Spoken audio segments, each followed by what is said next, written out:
నస్పూర్ ఈ పరిధిలో రామ్నగర్ ఈ ప్రాంతంలో ఆది పరాశక్తి దేవాలయం ఇక్కడ నిర్మాణం చేసి చాలా సంవత్సరాల నుంచి ఇక్కడ బోనాలు మరొక కార్యక్రమం జరుగుతున్న సందర్భాలు ఇలాంటి కార్యక్రమంలో భక్తులు పెద్ద ఎత్తున పాల్గొంటున్నారు. ఉద్దేశం వల్ల ఆ దేవతను దర్శించుకుంటే అందరూ సుఖంగా సంతోషంగా ఉంటే ఒక నమ్మకం విశ్వాసంతో ముఖ్యంగా ఈ ఆషాఢ మాసంలో బ్రహ్మాండంగా జరుగుతున్న సందర్భంలో మేము కూడా గత ఇది మొదలుపెట్టినప్పటి నుంచి కూడా రావడం జరుగుతుంది. ప్రతిసారి ఇక్కడ దర్శనం చేసుకోవడం జరుగుతుంది, మొక్కులు చెల్లించడం జరుగుతుంది. ఆది పరాశక్తి మమ్మల్ని అందరినీ చల్లగా చూస్తుంది. ఈ సందర్భంలో కూడా ఆది పరాశక్తి మాత ఈ ప్రాంత ప్రజలందరినీ నస్పూర్ ప్రాంతం అనుకోండి, రామ్నగర్ అనుకోండి, మంచిర్యాల నియోజకవర్గం, మంచిర్యాల జిల్లా ప్రాంత ప్రజలందరూ సుఖంగా సంతోషంగా ఉండే దిశగా ఆది పరాశక్తి దేవత అనుగ్రహం కావాలి.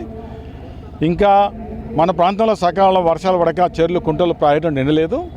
మరి దేవతను కోరేదల్లా సకాలంలో ఇంకా వర్షాలు పడి ప్రాయట్లు కుంటలు నిండి ఈ ప్రాంతం అంతా సస్యశ్యామలంగా ఉండే దిశగా కోరుతూ ఈ ప్రాంత ప్రజలు ఆరోగ్యంగా ఉండే దిశగా మరి దేవతను కోరుకుంటూ అందరికీ నమస్కారం.